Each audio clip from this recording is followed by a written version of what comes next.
నమస్కారం అండి. కార్తీక పురాణం 19వ అధ్యాయంలోకి వచ్చాం. విష్ణుమూర్తి ప్రత్యక్షమయ్యాడు. అంటే ఆయన వృత బ్రాహ్మణ రూపంలో వచ్చిన తర్వాత స్వస్వరూపంలో కనపడేసరికి అక్కడున్న మునులు, ఋషులు అందరూ పరిపరి విధాలుగా స్వామివారిని స్తోత్రం చేశారు. అందులో జ్ఞానసిద్ధుడి స్తోత్రాన్ని వింటున్నాం మనం. వేదవేత్తలు మిమ్మల్ని అంటే భగవంతుణ్ణి ఇలా కొలుస్తున్నాడనమాట. వేదవేత్తలు మిమ్ము వేదవేద్యునిగానున్న వేదాంతములందులో ఉండేవాడిగాను, గుహ్యమైన వాడిగాను, నిశ్చలుడిగాను, అద్వితీయునిగాను తెలుసుకొనుచున్నారు. మీరు అంటే కేవలము వేదాల్లోనూ వాట్లల్లోనే ఉంటారు భగవంతుడు. సర్వాంతర్యామి అయినప్పటికీ అసలు ఆయన ఉండే స్థలం ఏంటంటే అది వేదంలోనే భగవంతుని యొక్క నిష్ట ఉంటుందట. అయితే సూర్య చంద్ర శివ బ్రహ్మాదుల చేత రాజుల చేతను స్తుతించబడేటువంటి రమ్యమైన మీ పాదపద్మాలకి వేవేల నమస్కారాలు తండ్రి. మీ గొప్పతనం చెప్పదన అలవి కాదు.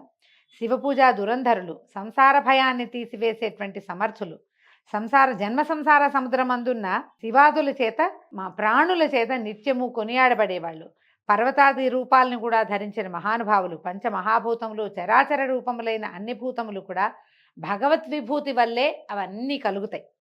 శంకర సేవిత పాదులు, నీవు పరమము కంటే పరమైన వాడు అంటే పరాత్పరుడు అన్నమాట భగవంతుడు. నీవే ఈశ్వరుడవు. ఈ చరాచర రూపమైన ప్రపంచమంతయు దానికి కారణమైన మాయతోటి కూడా మీ యందు తోచుతున్నది. ఎలా అంటే భగవంతుడు మాయకుడు. ప్రపంచం ఒక రకంగా నడుస్తోంది. భగవంతుడు వేరు, మాయ వేరు కాదు. భగవంతునితోటే మాయ నడుస్తూ ఉంటుంది. ఇది ఈ శరీరం మనది అని మనం ఒక భ్రమలో ఉంటూ ఉంటాం. ఈ భ్రమకి కారణం మనం జీవించి ఉండటమే. మనం జీవించి ఉన్నామంటేనే భగవంతుడు మనతోటి ఉన్నట్టు. కానీ నా యందు భగవంతుడు ఉన్నాడు, నేను భగవత్ స్వరూపం తాలూకు విశేషాన్నే, ఈ శరీరం నాది కాదు, ఈ లోకం నేను తాత్కాలికంగా వచ్చిపోయేటువంటి ఒక తాత్కాలికమైన వ్యవహారము, ఇది ఒక నాటకమని, తెర మీద కథ నడుస్తోందని, మన సమయం వచ్చాక మనం వెళ్ళిపోతామని మనం తెలుసుకోలేని అజ్ఞానం అనే మాయతోటే భగవంతుడు మన కథని నడుపుతూ ఉంటాడు. అప్పుడప్పుడు మనకి జ్ఞానోదయం అవుతుందన్నమాట. అయితే ఓ కృష్ణ, నీవు ఆదిమధ్యాంతములందు ప్రపంచమందు అంతటను ఉన్నావు. భక్ష్య భోజ్య లేఖ్య చోష్య రూప చతుర్విధాన రూపుడివి కూడా నువ్వే. యజ్ఞస్వరూపుడివి నీవే. నీ సంబంధియు పరమసుఖప్రదము అయినటువంటి సచ్చిదానంద స్వరూపాన్ని చూసిన తర్వాత ఈ జగము వెన్నెలయందు సముద్రం వల్లే తోస్తుంది.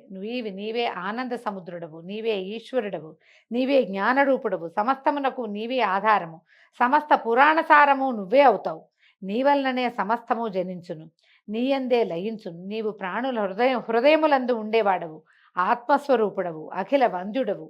మనసు చేత చూడశక్యము కాని నీవు మాంసమయములైన నేత్రముల చేత ఎట్లా గోచరిస్తాడు? మాంస నేత్రం అంటే ఇప్పుడు మన కన్ను, నేకెడ్ ఐ, దీనికి కనపడ్డు భగవంతుడు.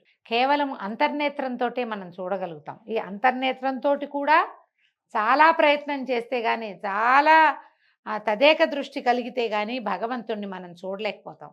మాంసనేత్రం వల్ల అసలు కాదు. తర్వాత కృష్ణ నీకు నమస్కరిస్తున్నాను, ఓ ఈశ్వర నీకు నమస్కరిస్తున్నాను, ఓ నారాయణ నీకు నమస్కరిస్తున్నాను. నన్ను ధన్యుణ్ణి చెయ్యి, నీ దర్శన ఫలితాన్ని నువ్వు పరమపురుష, నీకు పునః పునః మళ్ళీ నమస్కారాలు చేస్తున్నా. నన్ను నిరంతరము పరిపాలించు.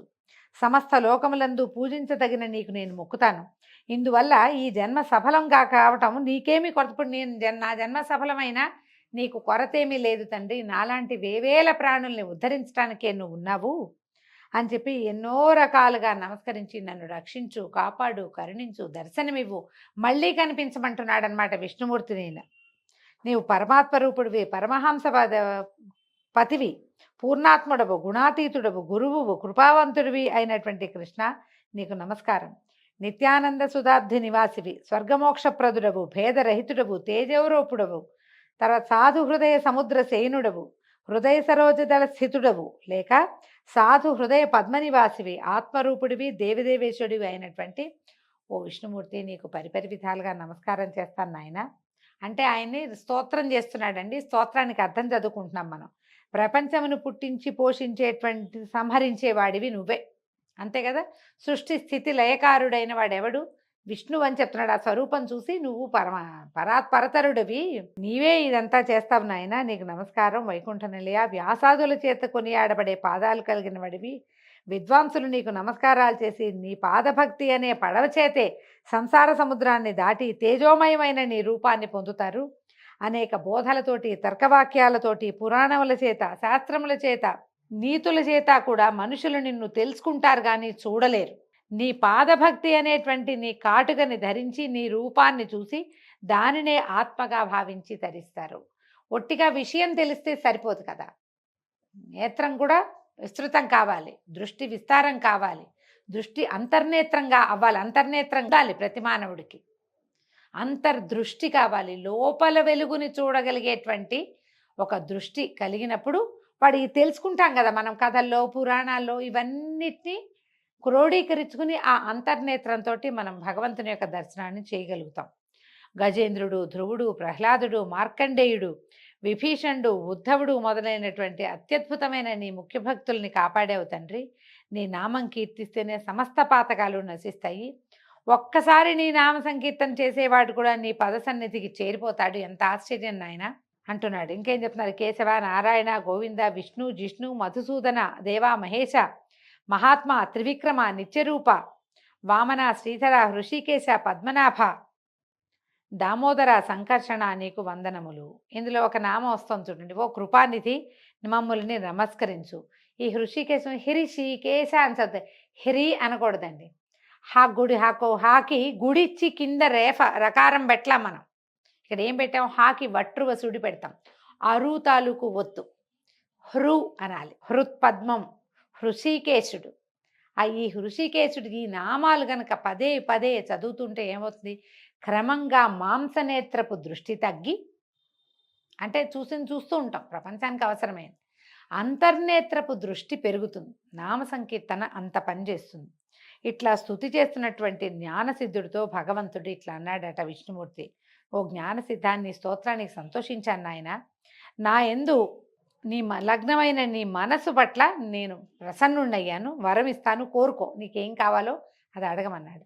అప్పుడు జ్ఞానసిద్ధుడు అడుగుతున్నాడు, గోవింద, నా యందు దయుంటే కనుక నీ స్థానాన్ని ఇవ్వు, అంటే నీ సాయుధ్యాన్ని, మోక్షాన్ని ఇవ్వు నాకు తండ్రి అని, ఇంకా ఏది అక్కర్లేదు నాకు అని అడిగితే ఇప్పుడు ఈయన చెప్తున్నాడు, భగవంతుడు ఏం చెప్తున్నాడు? జ్ఞానసిద్ధ, నీవు కోరినట్లే అవుతుంది, కానీ ఇంకొక మాట చెప్తాను విను. ఈ లోకంలో కొంతమంది దురాచారవంతులై ఉన్నారు, బుద్ధిహీనులు అవుతున్నారు. వారి పాపాలు నశించి వారికి కూడా ముక్తి కలిగే ఉపాయాన్ని చెప్తాను విను. ఓ మునీంద్రులారా, మీరంతా అక్కడ చేరారు, చాలామంది ఋషులు మునులు, మీరంతా వినండి. నేను చెప్పేది మాట ప్రాణులకు సుఖదాయకము. నేను ఆషాఢ శుక్ల దశమి నాడు లక్ష్మితో కూడా సముద్రమందు నిద్రించదను. కార్తీక శుక్ల ద్వాదశి నాడు మేల్కొనదను. కాబట్టి నాకు నిద్రాసుఖాన్ని ఇచ్చేటువంటి ఈ మాస చతుష్టయం, చాతుర్మాస్యంగా చెప్పుకుంటాం కదా మనం, ఆ మాసాల్లో, ఆ 4 నెలల్లో శక్తి వంచన లేకుండా వ్రతాలని వ్రతం ఏమేం చెప్పబడ్డాయో అవి కొన్ని వర్జ్య పదార్థాలని, అవి తినకూడదు, ఇవి తాగకూడదు, లెక్క ఉంది. ఆ వ్రతం అంతా చేయాలి. దేవాలయ దర్శనాలు చేయాలి. సన్యాసులైతే క్షేత్రం స్థలం మారకూడదు, ఎక్కడున్నారో ఇంకా అక్కడే ఉండిపోవాలి, ప్రయాణాలు చేయకూడదు. ఇలాంటి నియమాలు ఉంటాయి. సంసారులకు కొన్ని, సన్యాసులకు కొన్ని నియమాలు ఉంటాయి. ఆ నియమాల్ని ఆచరించే వాళ్ళకి పాపము నశిస్తుంది, నా సన్నిధి కూడా కలుగుతుంది. నాకు నిద్రాసుఖప్రదమైన ఈ మాస చతుష్టయమందు వ్రతమాచరించని వాడు నరకంలో పడతాడు. కాబట్టి ఓ మునీశ్వరులారా, నా ఆజ్ఞ మీద నా భక్తివంతులై ఇష్టార్థదాయకమైన ఈ వ్రతాన్ని మీరు తప్పక చేయండి. చాతుర్మాస్య వ్రత బోధ భగవంతుడే చేశాడని చెప్పబడుతోందన్నమాట. ఇంకా అనేక మాటలతో పని ఏమీ లేదు. ఎవ్వడు మూఢుడై ఈ చాతుర్మాస్య వ్రతాన్ని చెయ్యడో వాడు బ్రహ్మహంత ఫలితాన్ని పొందుతాడు. నాకు నిద్ర కానీ, మాంద్యము కానీ, జాడ్యము కానీ, దుఃఖము కానీ, జన్మ జరాదులు కానీ, లాభాలాభములు కానీ లేవు అనగా, ఈ నిద్రాదులకి భయపడి నిద్రొచ్చి నేను సముద్రంలో, క్షీరసాగరంలో శయనించట్లేదు. నా భక్తి కలవారు ఎవరో, భక్తి లేని వారు ఎవరో పరీక్షించేయటం అనే ఉద్దేశంతో నేను ఈ నిద్ర అనే మిషన్ పెట్టుకుని శయనిస్తాను. భగవంతుడు నిద్రపోడండి, కేవలం మనని పరీక్ష కోసమే నిద్రాభినయంలో ఉంటాడు. నిద్రాముద్రాభిరాముడుగా ఉంటాడు, కానీ నిద్రలో ఉండడట. అయితే ఈ నా ఆజ్ఞను అనుసరించి నాకు ఇష్టమైన ఈ చాతుర్మాస్య వ్రతాన్ని చేసేవాళ్ళు విగత పాపులవుతారు, అంటే అన్ని పాపాలు పోగొట్టుకుంటారు. నీచే చేయబడిన ఈ స్తోత్రాన్ని నిత్యము త్రికాలమందు పఠించు వారికి నా భక్తి స్థిరమై అంతమందు నా లోకాన్ని చేరి సుఖిస్తారు. ఇది సంస్కృతంలో లభిస్తుంది, తెలుగులో వచనంగానే కనపడుతుంది కానీ స్తోత్రంగా కనిపించదు. హరి ఇట్లు చెప్పి లక్ష్మితో సహా ఆషాఢ శుక్ల దశమి నాడు పాలసముద్రమందు నిద్రించుట కొరకు వెళ్ళి ఆదిశేషుని తల్పమందు సేనించును. ఆంగిరసుడు ఇట్లా చెప్తున్నాడు అనమాట, పోయి నీవడిగిన ప్రశ్నకు సమాధానం ఇది. ఈ చాతుర్మాస్య వ్రతము అన్ని వ్రతముల్లో ఉత్తమోత్తమమైనది. పాపవంతులు గాని, దురాత్ములు గాని, సాధువులు గాని హరిపరాయణుల ఈ చాతుర్మాస్య వ్రతాన్ని చేయాలి.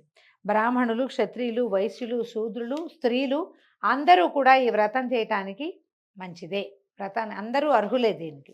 ఈ చాతుర్మాస్య వ్రతాన్ని ఎవ్వరైనా సరే, అంటే భర్త ఉన్నా లేకపోయినా, స్త్రీలే సన్యాసం పుచ్చుకున్న వారికి కూడా పనికొస్తుంది. మోహము చేత చాతుర్మాస్య వ్రతాన్ని చేయకుండాని ఎడల శుచిత్వము లేక బ్రహ్మాంత ఫలాన్ని పొందుతారు. బ్రహ్మహంత అంటే బ్రాహ్మణుని చంపినవాడు, అలాంటి ఫలితం వస్తుందట. మనోవాకాయములను శుద్ధం చేసుకుని చాతుర్మాస్యమందు ప్రతిరోజు హరిని పూజించిన వాడు ధన్యుడగును. చాతుర్మాస్య వ్రతం ఆచరించిన వాడు కోటి జన్మలందు కళ్ళు త్రాగువాడు పొందే గతిని పొందుతాడు, సందేహం లేదు. పరమాత్మ యొక్క తుష్టికై, ఆయన యొక్క ఆనందం కోసం చాతుర్మాస్య వ్రతాన్ని ఆచరించిన వాడు గోత్రహంత ఫలితాన్ని పొందుతాడు. ఈ ప్రకారంగా వీలు చేసుకుని ఈ చాతుర్మాస్య వ్రతం ఆచరించిన వాడు 100 యజ్ఞాల ఫలితాన్ని పొంది అంతమందు విష్ణులోకాన్ని పొందుతాడు. ఈ రకంగా జ్ఞానసిద్ధులు మొదలైన వాళ్ళందరితోటి ఈ విష్ణుమూర్తి మాట్లాడినటువంటి ఈ మాటలు విని చాతుర్మాస్య వ్రతాన్ని చేసి విష్ణులోక నివాసులేని వాళ్ళందరూ కూడా, ఆ మునులు, జ్ఞానసిద్ధుడు వాళ్ళంతా కూడా భగవంతుడు చెప్పినటువంటి ఈ మాటలు విని వాళ్ళంతా చాతుర్మాస్య వ్రత దీక్ష తర్వాత సంవత్సరం అవలంబించి శాశ్వత సాయుధ్యాన్ని పొందారట. దీంతో 19వ రోజు అది పారాయణ పూర్తయిందండి. రేపు ఉదయం మళ్ళీ 20వ రోజు పారాయణలో కలుసుకుందాము. నమస్కారం.